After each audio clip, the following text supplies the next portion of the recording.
Police और rangers के action और पीटीआई मुजाहिरीन की वापसी के बाद इस्लामाबाद में जिंदगी मामूल पर आ गई। कंटेनर्स हटा दिए गए, तमाम मोटरवेज पर ट्रैफिक बहाल, जबकि ट्रांसपोर्ट भी खोल दी गई। जुड़वा शहरों में इंटरनेट सर्विस बहाल हो गई। तालीमी इदारे कल खोले जाएंगे। शहर में पुलिस ने फ्लैग मार्च भी किया। रात गए ऑपरेशन में इस्लामाबाद डी चौक को पीटीआई कारकुनों से मुकम्मल तौर पर खाली कराया गया।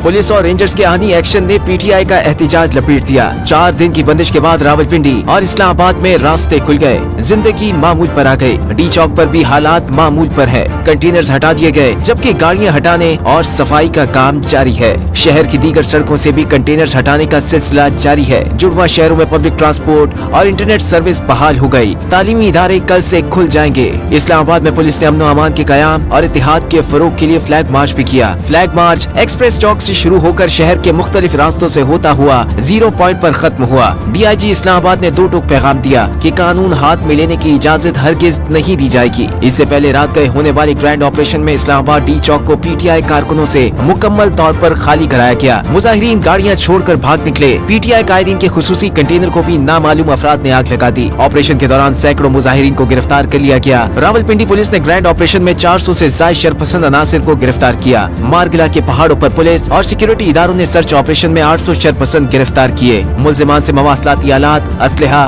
पेट्रोल बम, गुलेलें, आंसू गैस से बचाव का सामान बरामद करने का दावा भी किया। सिक्योरिटी जराये ने मुजाहिरीन की अमवात के दावे को भी झूठ और बेबुनियाद करार दे दिया। कहा कि मुजाहिरीन की अमवात के झूठे इल्जामात का मकसद अपनी नाकामियों और कोताहियों को छुपाना है। सिक्योरिटी जराये ने वाजे किया कि ऑपरेशन में आतिश असलहे का इस्तेमाल नहीं किया गया।